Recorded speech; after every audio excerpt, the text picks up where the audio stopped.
하셨는데 네. 이렇게 인생을 다 전체를 다 투자해서 속된 말로 꼬라박고 해서 인생을 살았는데 거꾸로 세상의 체제가 사회주의 체제, 공산주의 체제로 대한민국 가는 걸 보면 심정이 어떻습니까? 괴롭죠. 제가 제일 괴로웠던 시기를 들라고 하면은 2012년 대선 즈음이라고 생각합니다.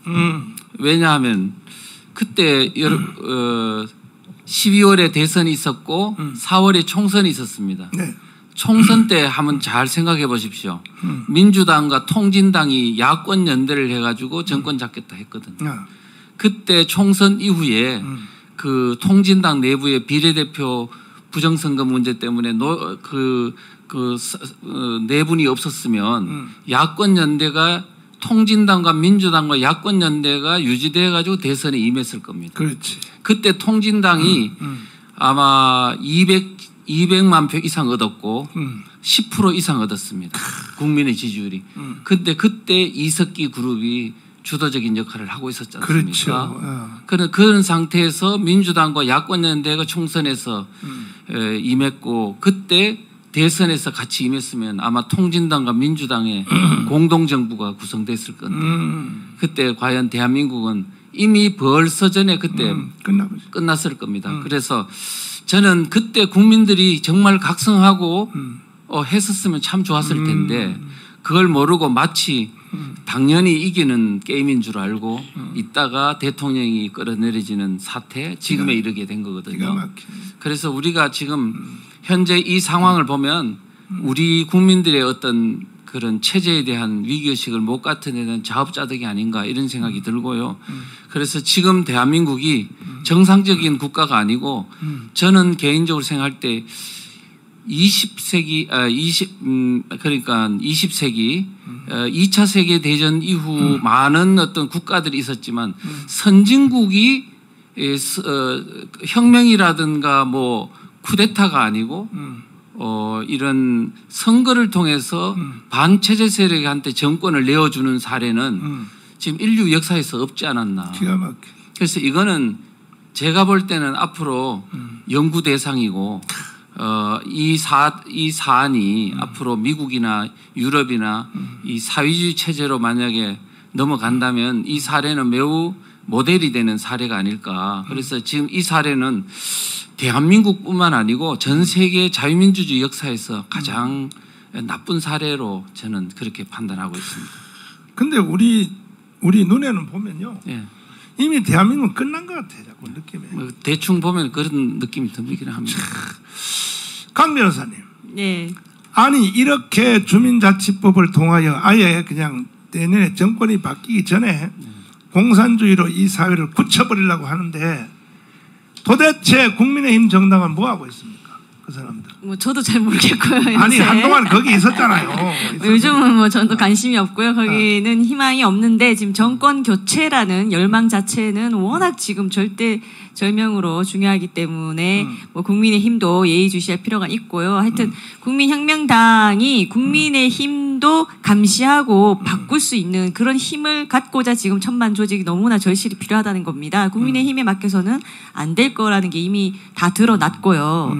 그리고 이 주민자치법만 해도 저도 이제 보니까 문제는 뭐 이렇게 얘기할 수 있거든요. 아니 법은 이렇게 돼 있는데 그러면 좌파가 아니라 우파 국민들, 우파 주민들이 다 장악하면 되지 않느냐 이런 말들을 할 수가 있는데 문제는 이 체질에서부터 이미 다르다는 겁니다. 완전히 기울어진 운동장인 거예요. 지금 저들은 이미 제 야에 온갖 시민단체 있는 이 풀뿌리 좌파주의를 이미 다 실현해놨어요. 근데 우파들은 기본적으로요. 자기가 아침에 일어나서 자기 할 일 하고 가정 지키고 그리고 이 자유시장 경제 자유민주주의 이런 체제를 존중하며 살고 이런 데 익숙해져 있지 뭐 이들처럼 집요하게 왜곡된 이념에 묻혀가지고 그것을 실현하기 위해서 집요하게 하고 목소리를 크게 내고 똘똘 뭉치고 이 패거리 짓을 하고 이런데 익숙하지가 않아요. 정상적인 대한민국주의자이자 기본적으로 이 우파 베이스가 깔린 우리 대한민국 국민 대다수는 그렇습니다. 그러니까 게임이 안 되는 겁니다. 그러니까 이미 자기들이 다 깔아놓은 판이기 때문에 이 자치법 하나 딱 만들어 놓으면 이 법에 따라 완전히 공식적으로 완장찬다. 이렇게 지금 가는 것이거든요. 그래서 일단 이거는 무조건 안 되는 것이고 보니까 뭐 기본적인 이 하는 목적 자체에도 이 대한민국의 기본 헌법 가치 이 메인 가치들은 하나도 없어요. 지들이 외쳤던 뭐 노동, 인권, 환경, 복지 노동, 인권, 환경, 복지 원래는 다 중요하고 좋은 가치들이죠. 하지만 이것들 완전히 왜곡하고 이 가치를 수단으로 삼아서 엉뚱한 사회주의, 공산주의, 이 한반도 공산화 이걸로 가져가는 이 주사파 세력들에 의해서 이 가치도 지금 완전히 이 잘못된 걸로 갔는데 어쨌든 자기들이 표면적으로 내세우는 이 가치를 주된 목적으로 하면서 삼은 것만 봐도 이 주민자치법은 의도가 명확히 불손하고 불법적이어서 원천 폐지돼야 되는 법인 겁니다. 이 모든 법률에는 제정하는 목적이 제일 중요한 것인데요. 목적과 그다음에 이걸 제정하는 주체가 너무나 이 불법적이고 대한민국 헌법에 맞지 않은 세력들과 그 목적에 의해서 이루어진 것이라서 원천적으로 막아야 된다. 이런 생각이 들고요. 지금 목사님하고 김학순 교수님 사회주의 얘기 많이 하셨는데 다 맞는 말씀이신데요. 사실 대중들은요 어려워요. 어렵고 특히 젊은이들은 뭐 여러 가지 주의자만 붙으면 사실 좀 머리가 아픕니다. 그리고 명확하게 설명이 좀 안 되는 측면이 있어요. 근데 단적인 예를 들어볼게요.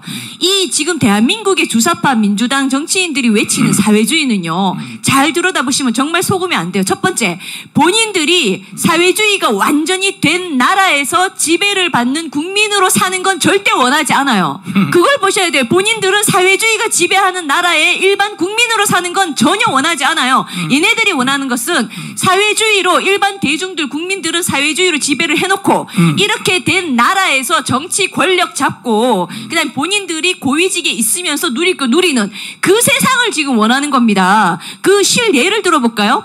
지금 사회주의, 심지어 공산주의, 임종석, 윤미향 있죠. 근데 임종석이는요, 자기 딸은 미국 시카고에 디자인 스쿨 보내가지고요, 거기가 한 해 학비만 1억 원이 듭니다. 근데 심지어 그 임종석 딸이요, 임종석이 이 자기 공직자 재산 신고는 6억을 했어요. 6억을 했는데 딸은 디자인 스쿨을 보내면서 1년에 1억 이상 드는 학비만 드는 데를 보내고 체류비까지 하면 거의 뭐 2억대라고 봐야 되는데 거기에 보냈을 뿐만 아니라 이 딸이 천지도 모르는 거죠. 막 명품 걸치고 세계 곳곳을 여행하고 뭐 온갖 좋은 곳이란 곳은 다 다니고 이 먹방 찍고 막 액세서리 고급 액세서리 걸치고 이런 사진들을 인스타그램에 막 띄우면서 스타 행세를 하는 것까지 다 포착이 된 겁니다. 자기 딸은 그렇게 살게 하고 있는 거예요. 임종석이가 또 윤미향 위안부 할머니들만 위해서 평생을 살았다는 이유로 지금 비례 대표 받아서 국회의원까지 시기나 하고 있지 않습니까? 그렇지. 그럼 돈이 어디 있어요? 아까 임종석도 재산 신고 6억 했는데 돈이 어디 있어요?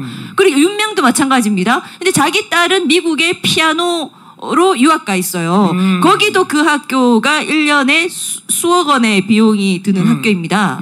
그러니까 자기 딸들은 자본주의 자유시장 경제의 핵심인 미국에서 이 모든 걸 누리면서 살게 하는 겁니다. 그러면서 대한민국에서는 사회주의가 지배하게 만들어서 계속 당선되고 정치 권력 가지겠다는 거예요. 그러면 여기에 있는 우리 국민들만 완전히 그냥 아까 말씀하신 하향 빈곤 상태로 가면서 이 고통의 시작이 되는 것이죠. 이렇게 만들고 있다는 거, 이런 것만 얘기해도 이들의 속내에는 뻔히 드러나는 겁니다. 얘네들이 얘기하는 사회주의는 절대 안 되는 것이고, 심지어 요즘 김제동이 청년들 사이에서 굉장히 떴거든요. 다시 왜 떴냐면은 옛날에는 청년의 아픔을 뭐 어루만진다 이래가지고 떠가지고 전국 다니면서 토크쇼를 하면서 젊은 애들이 김제동 앞에서 위로받고 울고 이랬어요. 근데 이게 얼마나 불쌍한 이제 속임이었냐면은 지는 그때 뭐라 그랬냐면요, 목수의 방망이와 판사의 방망이가 똑같이 월급을 받고 똑같이 취급되는 세상이 돼야 된다. 이 말을 했어요. 말도 잘한다. 목수의 방망이와 판사의 방망이. 그러니까 이것들이 얘네들이 하는 얘기예요. 봐봐. 국회의장의 망치와 목수의 망치. 그다음에 판사 방망이 얘기도 했었는데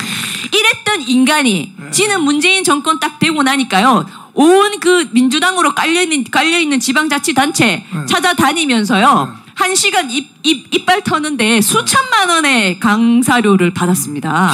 그러면 네 입은 금입이고 일반 진짜 하나의 전문성 있는 어떤 강의를 하기 위해 수년간 공부하고 노력하고 해서 착실하게 그것을 강의하고 전달하는 그 사람들의 입은 무슨 흑 입입니까? 너 입이나 그 입이나 너 말대로면 판사 방망이야 목수 방망이야 같아야 되는데 네 입은 뭔데 수천만 원의 전문성도 없는 사람이 강의 하나 해서 민주당 지방자치단체 가서 강의 하나 해서 수천만 원을 받아. 이렇게 내로남불이고 위선이 쩌는 인간들이 외치는 사회주의이기 때문에 이런 얘기만 해도요 젊은 애들은 때려 죽이려고 해요. 그랬더니 김재동이가 최근에 다시 기어 나와가지고 이 청년들 취직하기 위해 고통받는 청년들을 위해서 뭔가를 했어요. 책을 썼나 뭐 또 토크를 했나 모르겠는데 했는데 거기에 이제 청년들이요 득대같이 달라들어가지고요 야 취업하기 위한 스펙으로 치면 가장 스펙이랄 게 전혀 없는 네 강의를 우리가 스펙 빵빵한 우리 청년 취준생들이 왜 들어야 하냐 이 말을 하고 있어요. 그러니까 너는 취직 준비를 해본 적도 없는 인간이고 취직을 위한 스펙이 아예 없는데 네 얘기를 우리가 취준생 스펙 빵빵한 우리가 왜 들어야 되냐 하고 내로남불 꺼져라 이제 이렇게 댓글이 달리고 항의가 장난이 아닌 겁니다. 자.